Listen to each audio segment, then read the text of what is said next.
Hello there, and welcome to the Stay Off My Lawn podcast, where we'll have a little fun, lots of laughs, and discussions on the common sense that needs to be applied to a lot of today's world news issues. And now, the disclaimer. Stay Off My Lawn is not intended as legal, medical, or financial advice. Void where prohibited. No purchase necessary to win. Open to legal U.S. residents 18 or older in the contiguous 48 states. Any resemblance to anyone living or deceased is purely coincidental. Actual price may vary. Only use as directed. Not a member of FDIC. And now, here are your hosts, Mike and Richard.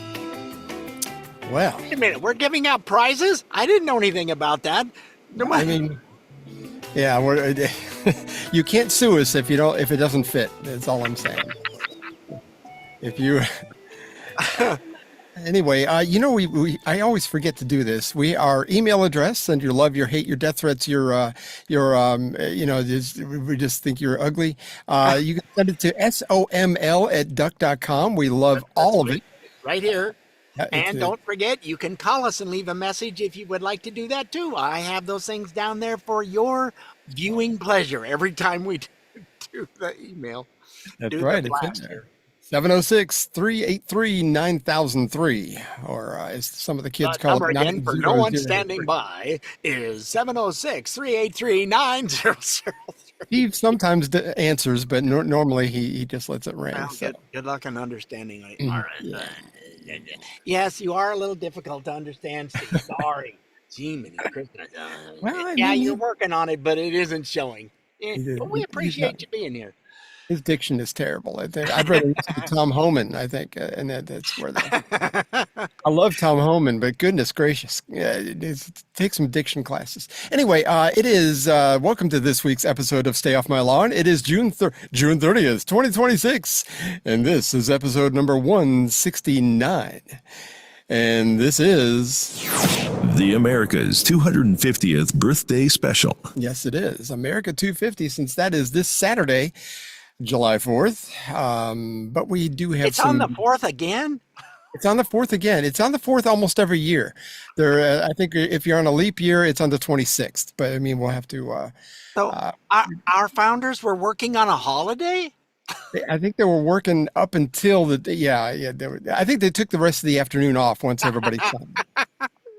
But yeah, I mean, we've it's amazing, and you and I have done a lot of research on this in the last few weeks. Putting this later on in the show, we're going to have a reading of the Declaration of Independence, and we've done some research on some of the backstory of some of this. And actually, Glenn Beck has a great podcast on the American story. I think it's what he has it called. If you go to his podcast, I hate to promote anybody else's podcast on ours, but if you go through his podcast, there's the American story, different episodes, and he starts like with the discovery of America with Columbus, and goes all the way through a lot of the backstory, a lot of things that probably you've never heard before. I mean, there was Barbara and I drove down to southern Alabama a few weeks ago to go to the beach with the kids, and we listened to that all the way down and all the way back.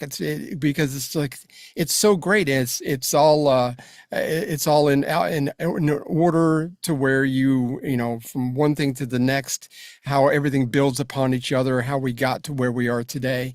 And it's fantastic. I think he's still releasing the episodes up until this Saturday. But it's fantastic. It's very well done, and this is part of the reason why I kind of had the idea is that we need to do something for the fourth. Something we knew we had to do something special. I just wasn't exactly sure what. But I think it turned out really well. Our reading of the Declaration. Yeah, it did. It's amazing how we figured out, the two of us were struggling, and well, what do we want it to sound like? And I came up with one and sent it to him, and he goes, "That's perfect. That's just that works with what's there." He found the music. We still work together on stuff. It's just kind of fun, and we don't do a lot of chatting about it. It just comes up, and it's like, yeah, okay, well, hey, have you thought? Ooh, perfect. And our brain waves are really congruent. I mean, it just happens. It's like, you'll text me. It's like, I was just thinking of that. And just before we came on the air, there was an idea that how to promote things. And it's like, he said he thought of that yesterday. I thought about it while I was making coffee. So it's like, it's amazing how well we're our yin and yang work very well. So When you have little bitty brain waves, it doesn't, they go lots quicker than if you got big brain waves. true. Yeah, the higher the peaks, the more noise gets in there. So yeah, we don't have to worry about that. Oh my gosh. Okay, sure. We do have some news stories to get to before we get to all of our celebration. There are 1,300 people that have died across Europe, and 1,000. I think you had just said 1,000 people died in France just this Yeah, last week. yeah, just in a few days, a couple days. So it's like, holy smokes. It's Just not good. They don't have air conditioning, and I I love seeing some of these fans that have come over for the FIFA, whatever the World Cup, and they're over going. One guy's just like, I could just sleep against this. He's just snuggled right up to the air conditioner. I don't want to leave. No, I mean, and that's the thing that gets me. It's like air conditioning's been around a long time. I mean, and it's far above from what the window unit that we used to have that cooled our whole house in Southwest Florida. I mean, it's like our house wasn't big, granted, but I mean, that's what we lived on. It was like, and to me, it was heaven on earth. Because it'd be 95 degrees outside, and like you said, some of these people in Texas, they're walking into Buc-ee's. It's like, this is like it's amazing. It's like a museum, and one of them was in Walmart, and he said it was like a museum. But anyway, the air conditioning was one of the recurring themes you hear him talking about. It's like, Yeah. One of them, they were going in to get their seat at a match, and they were just in awe of how big the stadium was, and they went, but it's even cool in here. How do they air condition all this? it's amazing. I mean, technology's been around for a long time. Like I said, I grew up I remember getting the air conditioning and where it was better in the mid '70s, early '70s, and it was great. I mean, Okay, considering well, in the 60s, growing up in Idaho, because as a dear departed friend would say, it was drier than a popcorn fart. But we'll get close to 100 degrees with the humidity being maybe 17, 18%. And so it's really dry. So you have a lot of swamp coolers here because we don't have the humidity. So that was the precursor to regular air conditioning with swamp coolers. And I remember my folks bought, and we used it when we first got married, was a little tiny square box, and it had the stuff that I replaced a couple times in the back for the water. It goes up, bubbles up, and then runs down the stuff in the back of it. It's like I don't know, like a filter type thing. The water runs through it and it pulls the air through that, and it's actually nice and cool. Hmm. And then if you overfilled it with water, or you had it turned up too high so it was bubbling lots of water out the top from the reservoir where it was, all of a sudden you're going, and it's spitting at you. the swamp coolers that we used to have at work, they actually extracted water out of the air. Because sometimes in the summer it's like walking through soup here in the South, Yeah, and it's like, we don't um, but there would be like a 5 gallon thing in the bottom of this swamp cooler, and by the time 6 hours of your shift was over, it was full. 5 gallons of water extracted out of the air, and it was still a swamp cooler by definition, but it didn't blow dry air like you have in your house. So I mean, it was. I think it was because it was cheaper. It's the only reason they bought it, and because it's industrial size. It's like the size of about the size of a small car. I mean, these things are Yeah, huge. they're huge ones, and a lot of people, different areas would have them up on their roof when they were coming about, or there's a Okay. section where they've got them on a stand and it's blowing up above where the blow part is, and the rest of it's outside. Yeah. So it's yeah, that's what we've had here for quite some time. But yeah, we got to enjoy some of your humidity here. What night was that? Friday night. In between Friday night and Saturday morning, we had 2.5 inches of rain. Now, our annual rainfall is between 8 and 9 inches. So we had a fourth of our annual rainfall in 12 hours. And there Incredible. was just floods and the road going up the hill, and they were patching that up yesterday, and it just all kind. We don't get that kind of water here. I mean, it just was unbelievable. I haven't watered the lawn since Saturday. I did it on Friday and went, well, I really didn't need to do that on Friday either. Goodness. Yeah, where I live, we don't have to water. I mean, I think there is a little bit of a drought going on in Florida, but here in Georgia this year, we've been, well, we'll go through like 10, 15 days where we hardly have any rain. Then we'll go through like 7 days where we have some every day. So, I mean, it depends on what cycle you're in, but the ground's halfway decently saturated all the time. I never water anyway because heck, all that makes me do is have to mow more. So I don't. Yeah, I've got to get out there and do it. I was going to do it yesterday, and then we got a little rainstorm come on. It's like, really? Let it dry out. Jeez. The thing that gets me over in Europe, though, is like they're just against air conditioning. I was reading an article last night as we were prepping for the show.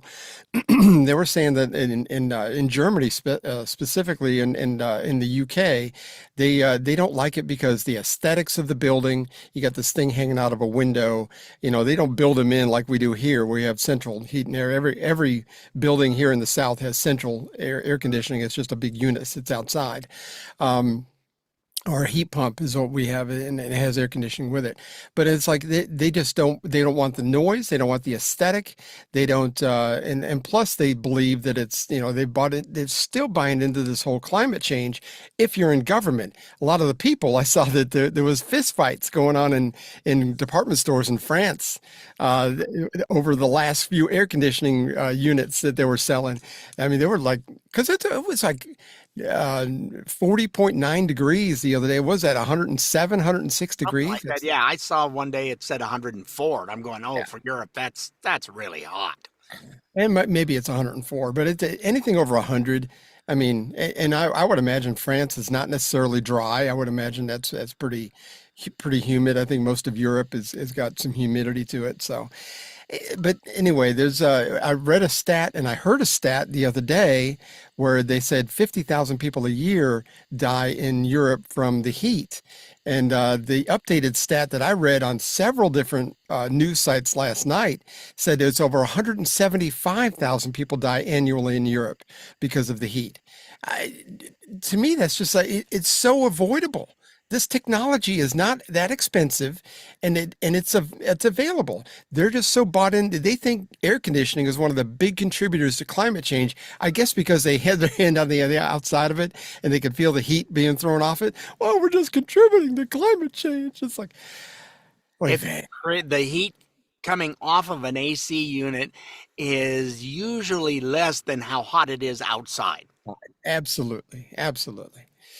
Another stat is I saw that it's estimated that 90% of the homes in the UK do not have AC, Yep. and the rest of Europe is at about 80%.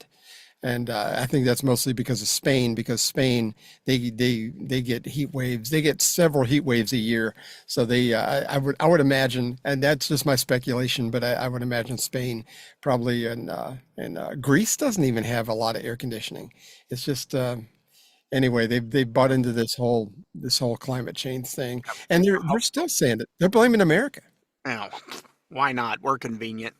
They didn't have air conditioning units over in Hawaii either. However, on base where the daughter and son-in-law where he's stationed at, their house that they're in is very nice. It's got those the units that are up above, and then the stuff runs outside to a small thing on the side of the Oh, house. So it's like it's got our bedroom had it in it.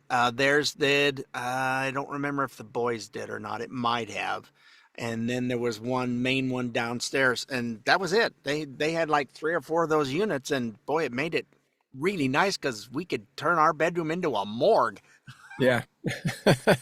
Yeah, it's those are the many things. There's a lot of people that are switching over to that from the heat pump and from using the central air. I can't remember the name of it though. The mini. It's called mini something. But yeah, those have gained a lot of popularity in the last couple of years. A friend of mine, or my nephew down in Florida, that's what he's been putting in a lot of things in his house. So I mean, whatever works. I mean, and then you can have it in certain rooms and not in others if you don't want to. But Hawaii doesn't get that hot though. It's humid, but it doesn't get super hot. It's normally in the low 80s. Is that right? Yeah, where were we going? Oh, I was going grocery shopping with my daughter because we usually buy groceries. We're staying there. That's the least I can do. We're going to be there for 2 weeks buying groceries several times. And I remember hearing this big whine. It's so hot, Mom. It was 85. I'm going, Oh my. what? And it wasn't that humid because the breeze blows all the time off the ocean. Yeah. Not that big a deal. We were on a cruise and we went to Cozumel and we took a bus ride from Cozumel. And of course, the buses in Mexico don't have air conditioning. Everything's open air. So if it rains, you get wet. It's just the way it works. Sort of like when you were in school, the way the windows never worked.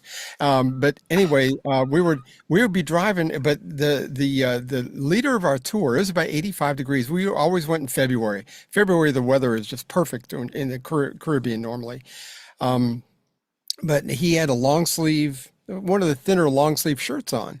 And it's like, somebody asked him, you're wearing that because of, it's the sun, keep the sun off you or whatever. He says, no, he goes, this is a little bit chilly for us. So it just depends on what you're used to. It's incredible. But 85 was a little chilly for him. So he was used to being, yeah, it's incredible. Well, a lot of the gals in office buildings will wear sweaters and stuff in the summer, and you go, huh? It's freezing in here. Cold inside. Well, we went to a restaurant the other day, Sunday, with our niece and nephew that were up from Augusta, and we were in the restaurant, and it's like, and you didn't realize how cold it was in there until you walked outside. I'm like going, this actually feels pretty good. It was like 92 outside. It's like, this feels much better. When you and I went to eat in North Carolina last year, yeah. It was very, very chilly in there, and as we walked out, I was like going, oh, that feels better. Yeah. And since I've lost so much weight because of my weight loss program, not one I want to get on. Sorry. Yeah, which is absolutely foolproof. That's all I'm going to say. But I mean, I just get chilly very easily. So I mean, but I am up to 164. I weighed myself this morning, as a matter of fact.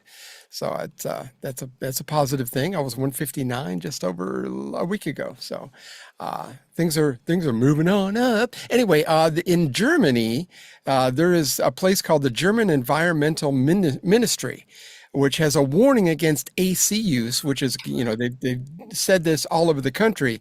And this is the climate, but their headquarters is actually climate controlled. And on Friday, I read this on several different sites as well, so this is not just a one-off. The European Commission headquarters had an emergency shutdown of their own air conditioning on the lower floors, but somehow they managed to keep it running on the upper floors where the senior officials work. Nothing to see here. That sounds like socialism in a nutshell to me. How's that go? Better for me than thee. We're doing it. We don't care, but you're not. Yeah, the rules for me and not for thee. I think is what it is. Yeah. So anyway, it's all our fault because of climate change. So I think that's fun. Go ahead, point your little bony fingers at me, Europe. I mean, yeah. If you've got that many people dying on a seemingly small continent every year because of the heat, I just don't get it. I mean, that's a religion to me. If you are that, we can't charge you enough taxes in order for you to have air conditioning. It's like, what? It's incredible. It's incredible. Anyway, yeah, they don't put ice in their water or their soda, or everything is warm. Blech. Soda too? Really? Yeah, I didn't. Nothing has. The wife remembers being over there. Her dad was in the Air Force and in Italy, and they were going up to Germany to see stuff, and they were thirsty, so they stopped, and she got a lemonade, and it was just sitting out, and here it is. It's not in a cooler, it's not in a fridge, it's just here. She goes, ew. Ice has been around for a while too. I mean, it's not new technology, but that's. I do remember hearing some of these World Cup people talking about ice that was in their cups, and it's like, and of course the unlimited refills. They're blown away, and the propaganda against the U.S. fell on deaf ears by the time they got here. And I was like, this is wonderful. Yeah, what they're telling me is nothing but lies. This is terrific, and you've got millions of people over here going back home. They're going to be talking about how wonderful it is. Yep. It's Especially the Scots who drink boasting of beer. There was nothing left here but that piss water you call Bud Light. I saw that. I mean, yeah, Bud Light. Nobody wants the Bud Light. That Nobody was hilarious when I saw that. I haven't seen it since, but nobody that wants the lower bits falling off because of the Bud Light, you know. So, was. but yeah, yeah, I saw. But yeah, I think a lot of it, they're drinking beer that's. I think their beer is warm too. At least in the UK, it is. Yeah, it's supposed to be like 45 degrees or something. It's like, ew, no, I don't care. I want it cold, thank you. I want my Coors Light mountains to show blue. You know, that's yeah, it's got to be cold. Anyway, moving on, the Department of Health and Human Services has uncovered millions of fraudulent Obamacare accounts. I am in shock. I'm blown away. Uh, there was actually a huge spike in Obamacare enrollments during the Biden era. So AutoPen was not the only thing being utilized by people back then. But when he took office in 2021, there were 10 million people enrolled in Obamacare. In 3 years, 2024, it grew to 22 million. It more than doubled. So HHS has removed 3 million of those people already, with 2.6 million to go because they're fraudulent accounts. Some of these people don't exist. Some of them don't have social security numbers associated with the accounts. You know.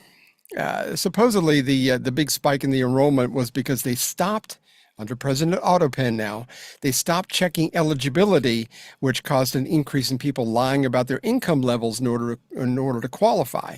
So there's not just people that don't exist, they're on it, because obviously there's billing things just like they do with Medicare and Medicaid. But now there's, there's people saying, look, I only made $10,000 last year, and they're making a little bit more than that. So I don't know why I sounded like Bill Clinton when I did that. But anyway. Yeah, it's I don't know if I told you or not, but yes, I was in a call center in Boise for a little over a year, and then they shut it down after a year. I don't know the reasons or where it went to, but yeah, training people. I was a trainer of customer service and dealing with it, and oh man, you deal with just some of the nicest people. Yeah. At least they exist. So I mean, that's the the positive coming out of this. But there were insurance brokers, the people that would sign you up. They would sign people up for Obamacare without their knowledge. Yeah. Yeah. So anyway, there were 5.6 million people in 2025 alone, with 1 million accounts not associated with a social security number. So, and that added up to approximately $10 billion in taxpayer money. Oh, yeah. Oh, just a little oversight. Right. Right now, there are 19.2 million people enrolled in Obamacare, going down every day. So, yeah. And all the USA ID money that went bye-bye, all of a sudden South America's putting in people that are democratic and socialist. And it's like, what? All these countries are just up and around the one side, all putting in they're not dealing with socialists. And then in this country, we have so many idiots that were not taught anything in school, don't understand what's going on, believe what their stupid party is telling them. Oh, this is good for you. Yeah. Wink, wink, because we'll be at the top and you will have nothing. And they have Javier Milei to look at and see his example. And we were talking about that last week. His example of how to turn our country around that was very dependent on welfare and different things. And he's made huge differences just in 3 years. He hasn't been in office a total of 3 years. It's been 2.5 years. Wow. So I mean, it's huge strides. When he got in, inflation was like 212%, something like that. Over 200, and yeah. It's dropped all the way down to 30, which is still high, but it's not 212. Right, that's right. It's moving in the right direction for sure.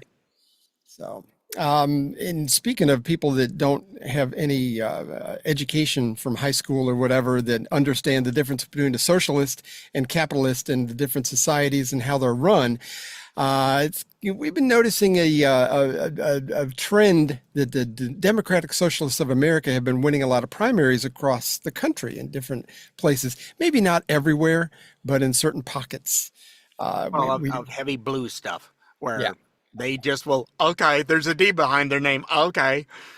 basically. Yeah, but and that's another funny thing we're going to get to here in a minute. But it's like the Democratic Socialists are not all that feeling warm and fuzzy about being aligned with the Democrat Party, even though they are using the Democratic Party. Yep. But All they're doing is using it, and these people cannot see that. And we were talking off air about a individual was going, well, I guess we should try socialism since capitalism's not working well. Excuse me? How is it not working well? And follow-up question, where has socialism ever worked? right, just give me one example. Nobody has one. And then they change the subject, or just all of a sudden you're ghosted, you don't hear anything. It's like they don't have an answer. I heard one man on the street thing some year, this is probably last year, where they said, well, socialism hasn't really been implemented anywhere. I mean, it's just an idea. It's been this socialism light, and that's why it hasn't worked. I'm like, sure it is. Hey, goodness gracious. Yeah, you apparently didn't see any news or hear anything about what was going on in Venezuela, Colombia. Yeah. North Korea. I mean, let's just. Oh, that's communism. What do you think socialism is? And socialism is communism light. If you're going to do anything like that, that would be what that is. But it all ends up being the same. They still end up killing their own people when you don't agree with what the government's implementing. So, I mean, and we saw that in Iran. I mean, it's one of those things picking up steam that you go, yeah, like in New York, Chicago, and I posted something that way, and it's like, well, I'm in Chicago. I don't notice it. You mean you haven't noticed that your Bears are no longer Chicago, that you've had somewhere between 8 and 10 large corporations move out of the state and out of Chicago area. That affects a whole lot because they finally tax people to the point of, we're going to tell you what you're going to do and you are going to do what we tell you. And then they go, what? Seattle, Boeing's moving out that's been there 100 plus years. And go ahead. Tell me how this socialism's really working out. State governments in those places are no better. They're trying to tax the people. I mean, the whole state of Illinois, there's a lot of companies moving out of Illinois and California and Oregon and Washington, just because the state is not very friendly with business. Georgia has been extremely friendly. Texas, Florida, Tennessee, there's been a lot of, and Idaho. And Idaho's been a big thing for Californians to go to. I mean, it's and I just hope it doesn't change our states. Yeah, I worry about that. They Northern Idaho doesn't want the Washingtonians coming over because it's like, no, we're full over here. No, you stay over there. You voted that crap in. You stay where you voted it in. Yeah, they're not very kind to them. If it didn't work there, don't come here and try to make it work here. And I've heard the Californians or wherever they came from, I believe it was California, but waiting in line to get your groceries and somebody's having a chat with somebody else and they're, I come up here and I'm still looking, where's all of our free stuff? It's not free and we don't do that here. Right. And we bought our first house, but then we had to actually get a loan for the second one. The housing's not as cheap as they said. Oh, you poor soul. For the second one. Nice. Yes, for their rental, they had to put a mortgage on it. First world problems. Goodness gracious. Anyway, the Democratic Socialists of America, the website has said that they have won 35 total races, primaries, different smaller city councils, different things across America that people that are associated with the DSA have won these races in this last round of elections. But the old school Democratic leaders are not sure what to make of this big shift to the left. I don't think they're really, they don't seem too happy about it. And the DSA is not too shy about saying that they're not happy with the Democratic Party either. I put together a montage of some of these. This is the various leaders and nominees for political positions of the DSA across the country. And listen what they have to say about the Democratic Party. I think we're all on the same page that we hate the Democratic Party. The Democratic Party is not really our friend. It isn't. DSA is not the Democratic Party. We must separate ourselves from the toxic Democratic Party. We can put forward a clear, aggressive, principled strategy that pushes back against the Democratic leadership and the Democratic Party as a whole. I don't agree with the Democratic Party, but it's a great tool. The Democratic is a tool that we use. They have to have a connection with DSA's internal politics, and they have to be committed to the eventual goal of building a separate entity from the Democrats. I think that the model that we used in New York is 100% replicatable. Building towards political independence and tearing apart the Democratic Party. We're not here to make the Democrats a little bit better. We're here to actually enact socialism. And socialism is not just better capitalism. It's overthrowing the entire capitalist state. It's our duty, DSA, to cultivate this power. I think that last lady there was Rashida Tlaib, if I'm remembering correctly. Oh. Anyway, but when, again, as conservatives, when they tell you who they are, believe them. They're actually saying who they are. I was listening to Jillian Michaels, and she's been a great voice for the conservative movement here lately. She broke another news story about the DSA, and it's pretty interesting. Here she is. I need to tell you who the DSA is because their candidates are out there talking about free bus rides and frozen rents. And while they do that, their governing body, the National Political Committee, just dropped a brand new platform, and it's called Workers Deserve More. And here's what's in it. Abolish the U.S. Senate. Replace the president and the Supreme Court with bodies chosen by and subordinate to Congress. Abolish the carceral forces of the capitalist state. Defund the Department of Defense. Close every overseas military base and every economic sanction, including those on Iran and Cuba and Russia. Open borders, universal amnesty, draft an entirely new constitution, and create, in their words, a democratic socialist republic built from the ground up. And this is not fringe language that snuck through. This is their official governing platform, ratified by their National Political Committee just this month. The co-chair of that committee is a member of the Red Star Caucus, which is a self-described Marxist-Leninist organization that explicitly states capitalism can't be reformed, must be overthrown, and that is openly using the Democrat Party as a short-term vehicle. And their word for it is surrogate. I said parasite, they said surrogate, until a socialist workers' party is built and can assume state power. The Liberation Caucus, which is another faction now holding seats on the NPC, well, they praised the guy who shot and killed 2 Israeli embassy staffers in Washington, D.C. in May of 2025, and they called it, quote, a legitimate act of resistance. These are the people running the organization whose candidates just swept in New York City this past week.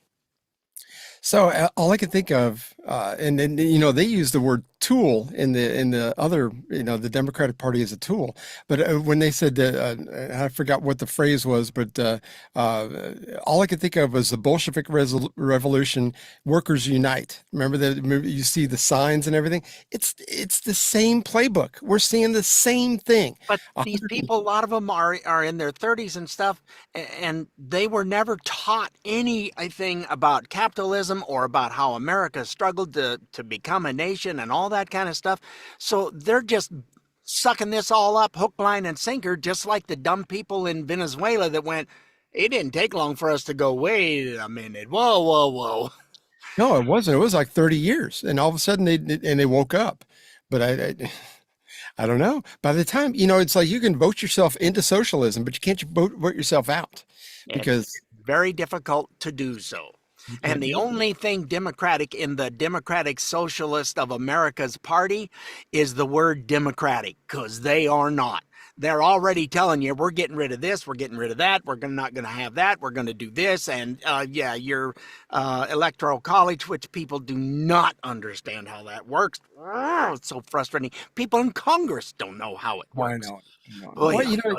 The left and the media in this country love the word Democrat. I mean, they love the word democratic, democracy. They throw it out there all the time.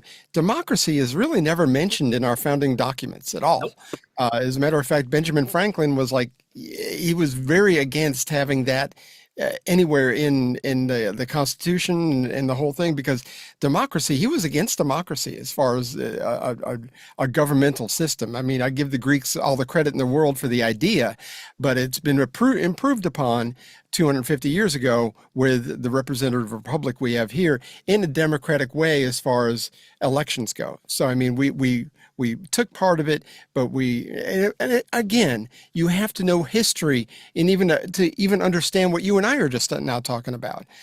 We paid attention in school, and this is something I learned in high school 40 something years ago. Yeah, and the worker, and they're going, nobody should have $1 trillion when Musk, IPO for his company, but then he made 4,400 people instant millionaires, and they never bothered to mention that his companies now are hiring over 160,000 employees. I saw 165, 160, something. Still, that's a lot of people working for him that he has created jobs for.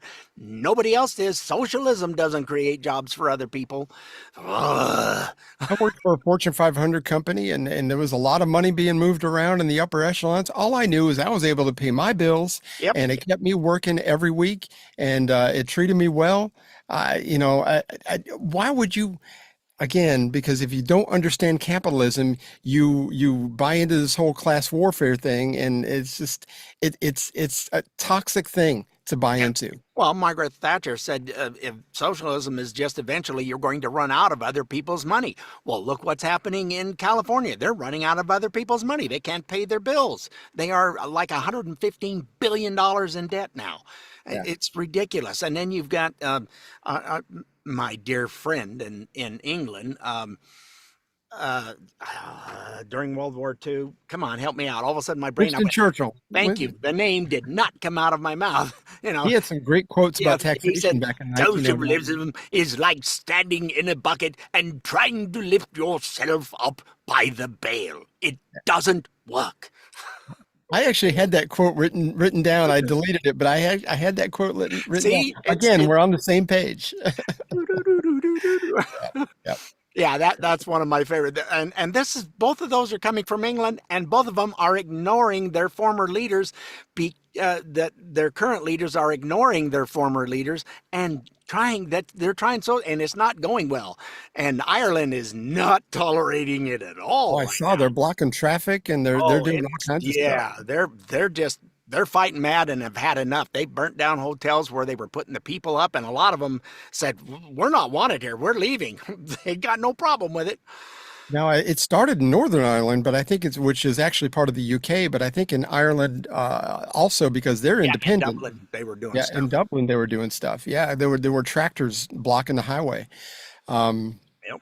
But anyway, after seeing the DSA agenda at work in New York City, some people are seeing this thing as a win, which is rent control.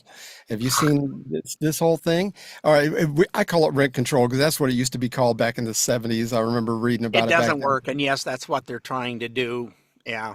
They're calling it rent freeze, I think is what they're calling it. But anyway, Buck Sexton got down into the little bit of a nitty gritty of what this means. Mayor Mamdani in NYC, Kami Mamdani, has gotten his rent freeze. You can just sit there and look at any analysis. There is no question that this overall makes rent go up. Think about this. People are cheering for something, thinking that it's going to make it better, when what they're cheering for actually will make it worse. 2 million New Yorkers in a rent-stabilized apartment. What about the other 6.5 million New Yorkers? What happens to them? You see, there are landlords, and they have expenses. They have costs. They have capital improvements that they can or cannot put into something, depending. And there are developers, too. What do you think? What does this incentivize for developers? There are units that could be rehabbed, that could be put on the market, which would increase supply and therefore suppress prices because supply and demand is a real thing. Oh, it's a rent freeze. That sounds good. That should be good. It's not good. And Fox News had a news story where they got into a little bit more specifics on this one person that was they were interviewing about this whole rent freeze situation. Landlords say even before rent freezes, they struggle to maintain rent stabilized buildings. That is why small family landlord Natalia Bonanno decided to list the last of her family's buildings for sale a week ago, before the vote even happened. She had no trust in the process or in her city. This just shows that the Rent Guidelines Board is not as nonpartisan and apolitical as they make themselves out to be. There was no reason, no data to support this type of rent freeze. All the data shows the cost of everything is going up, including taxes and insurance, and they still chose to just fulfill the mayor's campaign promise. Bonanno has had 2 buildings on the market for months and listed the last 3 last week. She's been unable to sell any of them. And now there are concerns that this could be part of the larger plan to turn rent-stabilized buildings into government-owned housing. Because people are actually just abandoning it because all it is just it's a money pit. So it's like, we might as well just leave it and let the government take it over. Just saw that, it was either this morning or last night, that Blackstone, not BlackRock, but Blackstone has over 1,000 apartment units, and they've just walked away. Yeah, and that's something. It's like, nope, we can't. So nothing's going to get built. Nothing's going to get fixed. It's just going to get turned into a worse sewer pit than it already is. Sure. And I was listening to Buck talk about this extended 15-minute section of his podcast or his radio show the other day, and he was talking about how the rent freeze has just caused these people they just don't care. I mean, it's gotten to the point where they were barely making any money to begin with, and now they don't have a choice. They're not gonna renovate. They're not gonna do. It's gotten to the point now to where it's all these what's the word for it? But the hood. I mean, these are all, what do they call it in New York City? The projects. These are all. So the projects are going to do nothing but be expanded now, in buildings that probably could have very, very easily been very nice. Now everybody's going to live in the project because what does socialism do? It makes everybody equally poor. Right. It's not the capitalism, rising tide raises all boats. A declining tide brings everybody down. And that's where, and if you didn't see the writing on the wall before Mamdani got elected, then I think you're kind of SOL right now. I mean, you should have gotten out before he got into office, because I think you're screwed now. But Greasy Gavin can't even help himself. He's starting to shift a little bit left too. That's not going to work. He keeps trying different things, and there is so much scandal, and they're going, you had $24 billion for homelessness. Nothing happened. What happened to the money? Where did it go? Well, yada da da da da yada da da da da. He has no answers. It went somewhere, but he sure has a nice paid for $9 million house. He's doing just fine, and that's what socialism is. What happens? This is the Bernie Sanders word, the oligarchs. They're the oligarchy. You all got to get rid of that oligarchy. That's socialism 101. Is there are oligarchs, and then there's the rest of us. But anyway, of course Gavin's going to run for president in a couple of years, and I think he's trying to lay some groundwork here. But anyway, this is a new thing that he's talking about now. It's time for an economic reset, a true minimum tax on billionaires that ensures the people at the very top pay at least the tax rate their own workers pay. We also have to rewrite those inheritance rules so that the largest intergenerational wealth transfer in human history doesn't lock in trickle-down economics. It's been a nearly 50-year experiment that has failed. And I want to know, where has it failed? And he mentioned the workers are paying. Yes, and when you screw up with the people that own the big businesses, they pick up and leave and take their workers with them. Sometimes either that or the workers that are left behind, they end up in the system. So I mean, there's not enough people to pay for all those folks that all of a sudden are unemployed, or because they don't have the money to go. All those folks at the fast food industry, how many hundreds of those businesses just shut down, closing locations? We can't afford to pay that much, so they just shut them down. Well, that's a whole lot of people now that are on unemployment. You know, we were talking a couple of weeks ago about Washington State giving a 10% tax on millionaire tax? If you Yeah, had, but something, and all of a sudden they immediately jumped up and said, bye-bye. yeah, exactly. So California, being California, and on the ballot in November, they're put on for the voters to approve a 5% billionaires tax. It only affects about 200 people or so in the state, but 5% immediately. Everybody's got to pay the 5% just to be a citizen of California. But if you leave, I think written in the bill, this is what I read on I forgot where I read this, but written in the bill is it's retroactive to January. So I mean, even if you leave, you're going to be billed for that 5%. It doesn't matter. You can't escape. I don't think that's going to fly in the courts. I think they can put that in there, but and New York's trying to come up and do the same thing where they call it an exit tax. It's like, no, that's what makes America free. You can pick up and move, and I think I want to work over there, or you're young and sturdy, and you know what? The oil fields in North Dakota might be bad, but I can go over there and still live here. I can go over there for 2 weeks, come home for 3 weeks, go back and work for 2 weeks. That's what a lot of people were doing. They make good money. It's hard work. Yeah, I mean, yeah.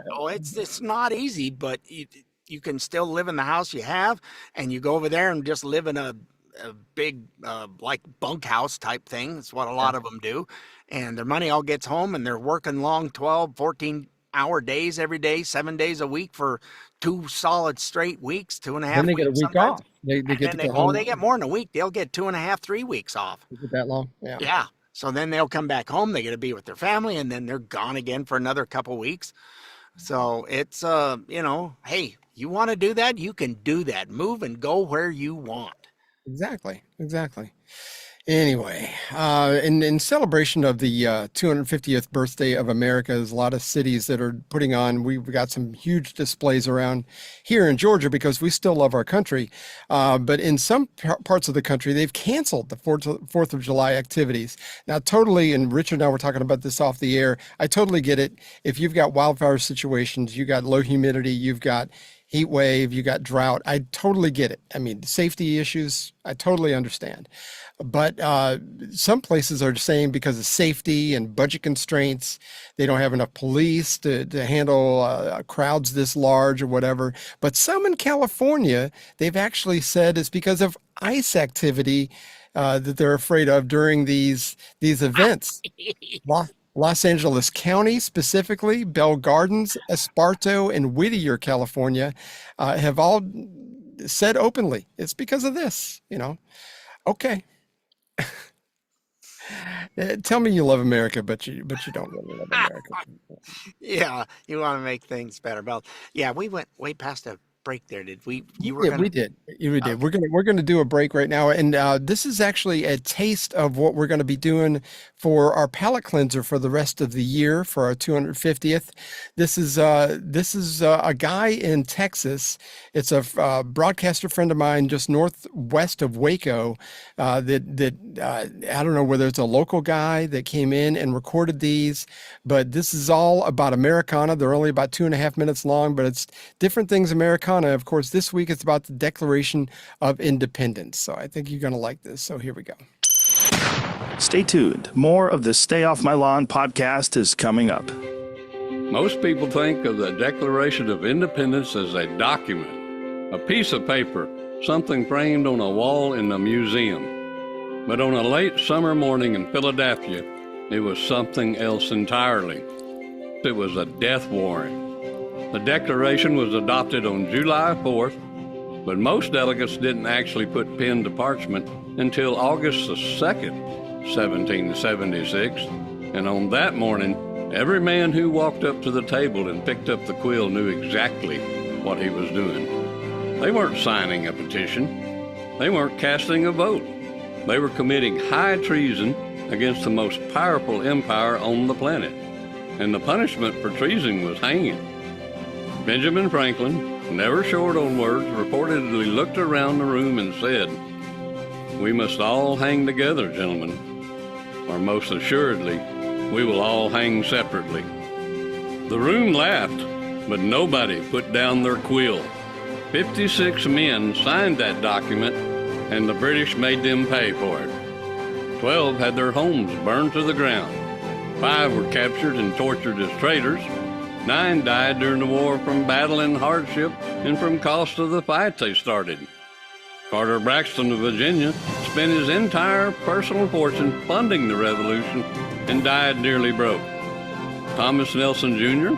actually ordered artillery fire directed at his own home when the British took it over as a headquarters. His own home. These weren't radicals or reckless men. These were lawyers, merchants, doctors, farmers, men with families, property, reputations, and futures. Men who had everything to lose, and yet they signed anyway. John Adams wrote to his wife Abigail the night of the Declaration was approved. He told her this is the day that would be celebrated by generations of Americans to come, with bonfires and illuminations and fireworks and the sound of bells ringing from one end of the continent to the other. He was right about 2 days on the date, but on everything else, 250 years later, John Adams nailed it. Happy 250th, America. Well, like I said, we have 23 of those that will run us through the end of the year, I think, pretty close. And so he's got different Americana things to talk about, and I love the way he reads the stuff. So I mean, very engaging, and it's not in what we're going to go over, I don't believe, but as far as the Declaration of Independence goes, you have John Adams and you had Thomas Jefferson, both of whom died hours apart on July 4th. And I forget the year, but it was on a July 4th. Yeah, it was like 1789 or something. No, it wasn't that early. It was like 1799 or something. Or was it 18? Yeah, it was in the 1800s because Jefferson was president in the 1800s. Right, That's exactly, when we got the Louisiana Purchase. You're right. I just didn't put that. I'm not good at mathing, man.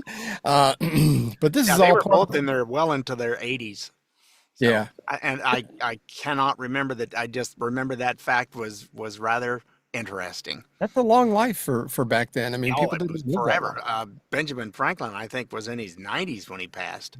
Yeah, he was so this is all part of our The America's 250th birthday special. Anyway, stay off my lawn birthday special. We are. Have you ever wondered what happened to the 56 men who signed the Declaration of Independence? We just heard a part of that, and we're going to go over some of that for you. So, and that's you. No, you start. I'm in the purple. Yeah, I just said the first. Oh, you did read it. I'm sorry. Wow, I got to be paying attention. I was looking at my stuff. Anyhow, there were 5 signers that were captured by the British as traitors and tortured before they died. 12 had their homes ransacked and burned. 2 lost their sons in the Revolutionary Army. Others had 2 sons captured. Another had 2 sons captured. 9 of the 56 fought and died from wounds or hardships of the Revolutionary War. And you might wonder, what kind of men were they? 24 of them were lawyers and jurists. 11 were merchants. 9 were farmers and large plantation owners. These were men of means, well educated, but they signed the Declaration of Independence knowing full well that the penalty would be death if they were captured. Carter Braxton of Virginia, a wealthy planter and trader, saw his ships swept from the seas by the British Navy. He sold his home and properties to pay his debts, and he died in rags. Thomas McKean was so hounded by the British that he was forced to move his family almost constantly. He served in the Congress without pay, and his family was kept in hiding. His possessions were taken from him, and poverty was his reward. Vandals or soldiers or both looted the properties of Ellery, Clymer, Hall, Walton, Gwinnett, Hayward, Rutledge, and Middleton. At the Battle of Yorktown, Thomas Nelson Jr. noted that the British General Cornwallis had taken over the Nelson home for his headquarters. The owner quietly urged, this is what he had just said in the thing earlier, he quietly urged General George Washington to open fire on that home. The home was destroyed, and Nelson died bankrupt. Francis Lewis had his home and properties destroyed. The enemy jailed his wife, and she died within a few months. John Hart was driven from his wife's bedside as she was dying. Their 13 children fled for their lives. His fields and his grist mill were laid to waste. For more than a year, he lived in the forests and caves, returning home to find his wife dead and his children have vanished. A few weeks later, he died from exhaustion and a broken heart. Norris and Livingston suffered similar fates to this. Yes, and such were the stories and sacrifices of the American Revolution. These were not wild-eyed, rabble-rousing ruffians. They were soft-spoken men of means and education. They had security, but they valued liberty more. Standing tall, straight, and unwavering, they pledged for the support of this declaration with firm reliance on the protection of the divine providence. We mutually pledge to each other our lives, our fortunes, and our sacred honor. That's the last line of the Declaration, and we're going to get to that here in a second. This is laying the foundation for what we have in store for you now. This is the complete word-for-word Declaration of Independence read by Richard and I think you've got the video and everything, too. Yep, I got that ready to go. Oops, it went up full screen. I can't hit the share. If I can't hit the share button, you're not going to get to see it. You need 2 mics. Yeah, I got to make that bigger. It's not showing me the share on here.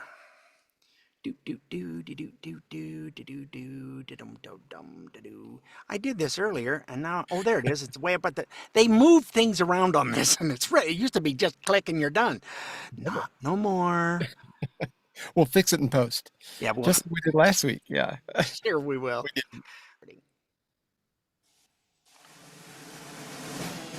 In Congress, July 4th, 1776, the unanimous declaration of the 13 United States of America. When in the course of human events it becomes necessary for one people to dissolve the political bands which have connected them with another, and to assume among the powers of the earth the separate and equal station to which the laws of nature and of nature's God entitle them, a decent respect to the opinions of mankind requires that they should declare the causes which impel them to the separation. We hold these truths to be self-evident, that all men are created equal, that they are endowed by their Creator with certain unalienable rights, that among these are life, liberty, and the pursuit of happiness, that to secure these rights, governments are instituted among men, deriving their just powers from the consent of the governed, that whenever any form of government becomes destructive of these ends, it is the right of the people to alter or to abolish it, and to institute a new government, laying its foundation on such principles and organizing its powers in such form as to them shall seem most likely to affect their safety and happiness. Prudence, indeed, will dictate that governments long established should not be charged for light and transient causes, and accordingly all experience hath shown that mankind are more disposed to suffer, while evils are sufferable, than to right themselves by abolishing the forms to which they are accustomed. But when a long train of abuses and usurpations, pursuing invariably the same object, evinces a design to reduce them under absolute despotism, it is their right, it is their duty to throw off such government and to provide new guards for their future security. Such has been the patient sufferance of these colonies. And such is now the necessity which constrains them to alter their former systems of government. The history of the present King of Great Britain is a history of repeated injuries and usurpations, all having in direct object the establishment of an absolute tyranny over these states. To prove this, let facts be submitted to a candid world. He has refused his assent to laws, the most wholesome and necessary for the public good. He has forbidden his governors to pass laws of immediate and pressing importance, unless suspended in their operation till his assent should be obtained. And when so suspended, he has utterly neglected to attend to them. He has refused to pass other laws for the accommodation of large districts of people, unless those people would relinquish the right of representation in the legislature, a right inestimable to them and formidable to tyrants only. He has called together legislative bodies at places unusual, uncomfortable, and distant from the depository of their public records, for the sole purpose of fatiguing them into compliance with his measures. He has dissolved representative houses repeatedly for opposing with manly firmness his invasions on the rights of the people. He has refused for a long time, after such dissolutions, to cause others to be elected, whereby the legislative powers, incapable of annihilation, have returned to the people at large for their exercise. The state, remaining in the meantime exposed to all the dangers of invasion from without and convulsions within. He has endeavored to prevent the population of these states, for that purpose obstructing the laws for naturalization of foreigners, refusing to pass others to encourage their migrations hither, and raising the conditions of new appropriations of lands. He has obstructed the administration of justice by refusing his assent to laws for establishing judiciary powers. He has made judges dependent on his will alone for the tenure of their offices and the amount and payment of their salaries. He has erected a multitude of new offices and sent hither swarms of officers to harass our people and eat out their substance. He has kept among us in times of peace standing armies without the consent of our legislatures. He has affected to render the military independent of and superior to the civil power. He has combined with others to subject us to a jurisdiction foreign to our Constitution and unacknowledged by our laws, giving his assent to their acts of pretended legislation. For quartering large bodies of armed troops among us. For protecting them by a mock trial from punishment for any murders which they should commit on the inhabitants of these states. For cutting off our trade with all parts of the world. For imposing taxes on us without our consent. For depriving us, in many cases, the benefits of trial by jury. For transporting us beyond seas to be tried for pretended offenses. For abolishing the free system of English laws in a neighboring province, establishing therein an arbitrary government, and enlarging its boundaries so as to render it at once an example and fit instrument for introducing the same absolute rule into these colonies. For taking away our charters, abolishing our most valuable laws, and altering fundamentally the forms of our governments. For suspending our own legislatures and declaring themselves invested with power to legislate for us in all cases whatsoever. He has abdicated government here by declaring us out of his protection and waging war against us. He has plundered our seas, ravaged our coasts, burnt down our towns, and destroyed the lives of our people. He is at this time transporting large armies of foreign mercenaries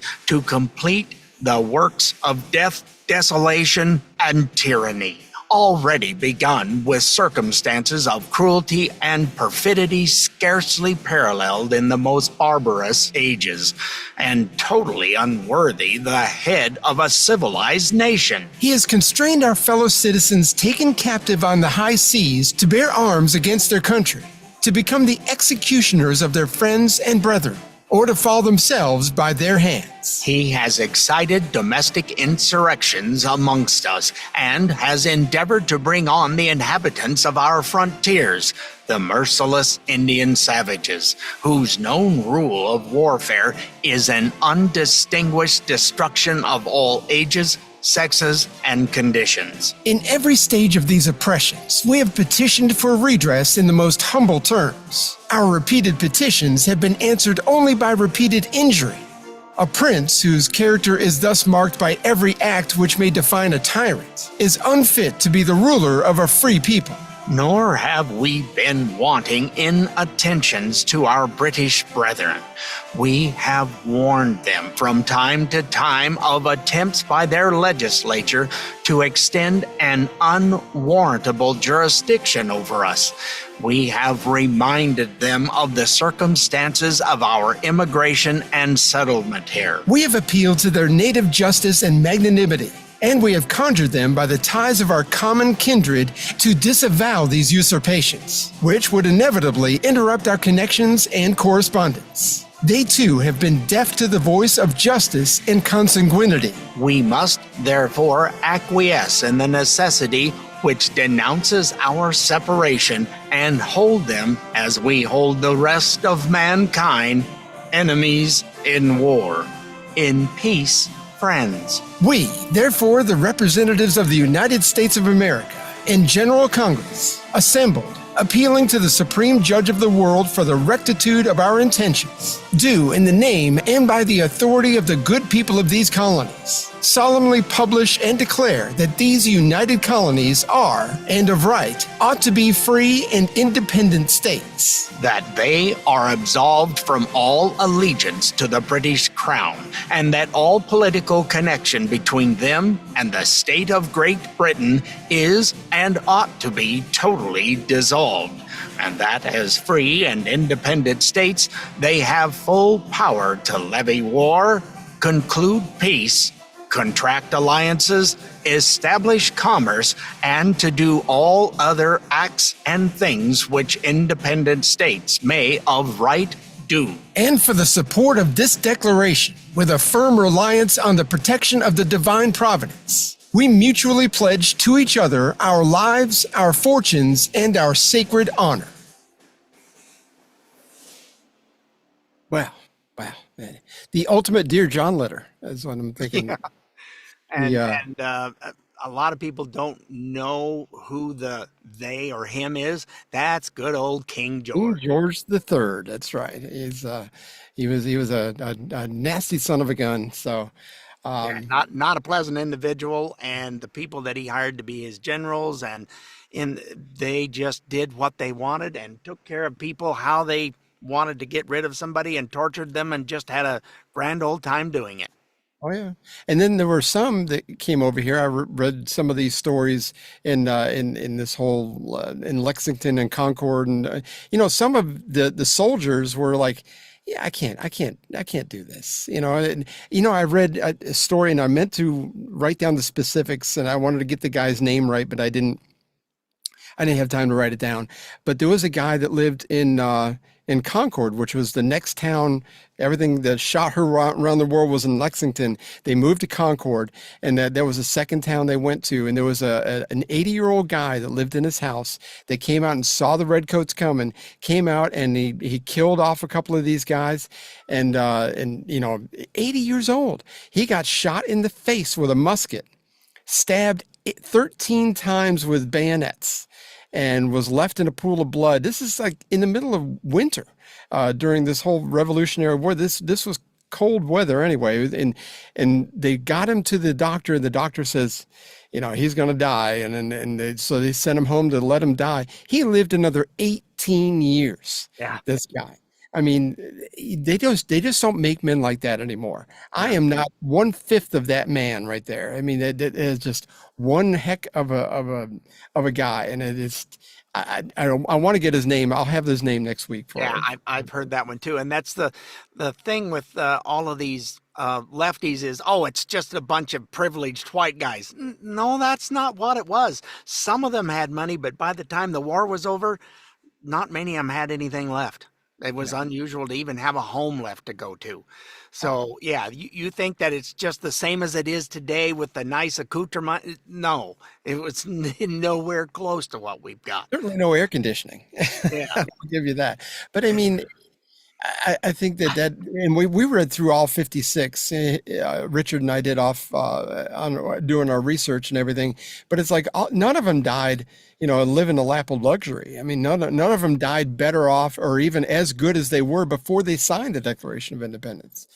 So I was amazed at how many of them got sick, got the flu, or got something and passed away from that because their bodies were exhausted and wore out from the war went on for like 4 years, I want to say. you got me on that one. I'm not Something sure. like that. So Something like it was not a quickety doo dah, and it was done. If the French hadn't have came and helped, we'd be all speaking English right now. And even in the Civil War, if you think about, and I saw this stat a while ago, so if I get the numbers wrong, but even in the Civil War, most of the people died, at least the Southern Army died because of frostbite and disease. They're just, it was an environment that they weren't used to. So it's like a lot of them didn't have good shoes. So they had frostbite and they ended up dying of that, as opposed to getting, stabbed with a bayonet or shot with a musket. I mean, it was malnutrition was another thing Yes. that was bad because if you weren't, how do you support all these? Well, they'd go and somebody had a bunch of animals that they just would confiscate them, and it's like tough noogies. This is going to us. There was certainly no taco truck hanging out. It was not anything nice. So, we hope you enjoyed what we did, folks. We're really proud of it. We think it turned out pretty good. I'm very. We actually sent this out to a bunch of radio stations that we're affiliated with, and hopefully they will run it. And that would be a blessing to us. We just did it just so we would bless other people with all this. So. We wanted to do this for our listeners, and it's something that we're both very patriotic and believers in how this country has made itself great, and it just sickens me to see all this socialist talk and people going, well, capitalism doesn't work. Really? Who are you listening to? No, that's kind of what brought us together to begin with. We saw this decline during the President Autopen years, and it's like we got talking about stuff, and it's like, we see almost everything the exact same way. And it's very rare that you do that because both of us are very independent thinkers. And it's like whenever one of us talks to the other, it's like, well, I was thinking this. It's like, I was thinking exactly the same thing. And it's not, it's not meant to be that way. It just ends up being that way. We're very like-minded. Not forced upon us. You have no idea how many times we have sent stuff and you look and it's like on Instagram, it'll be down here and it'll be up here. It's like, didn't I just... Oh yeah, you did. Or I'll say, didn't you? It's like, okay, well, I was sending that one too. So it's when my wife and I we're watching TV at night and we get a commercial, I'll pull up Instagram and I'll kind of go through and I'll list Josh Hawley saying something. I'll just send it to you, and I haven't even looked at my messages yet, and that's how that happens. It's like we both. Yeah. It's like, okay, so I don't have the volume up anyway, but I'm reading the excerpts and everything. So it's like, yeah. Anyway, we hope you were somewhat informed and had fun like we did. But don't forget you can find us on iTunes, Spotify, iHeart, Amazon Smart Speaker, Rumble, or wherever you find podcasts. And if you have trouble finding podcasts, just go to our good old website of StayOffMyLawn.us for all our past and present episodes. We will see you next week, folks. Thanks so much for listening, and let us know what you thought of what we did today. We would love to be able to share that. It's when you work on stuff, oftentimes you don't get feedback. And be sure and keep telling a friend. I mean, we're up to 95 countries, folks, so we appreciate you spreading it around and telling others. Have yourself a wonderful 4th, folks. And if you want a copy of that reading of the Declaration of Independence for your grandchildren or whatever, just send us an email, soml@duck.com, or if you go to our YouTube or Rumble page, it's on there individually without the rest of the podcast as well. So we'll see you next week, folks. Doodles. Well, we had fun and hope you did too. The opinions heard here today are not those of anyone other than Mike and Richard. If it made you laugh or go, or even, then we've done our job. Sort of. Mostly anyway. And if we made you think about things in a common sense manner, we welcome you to the club. And if it didn't, then just stay off my lawn. See you next time.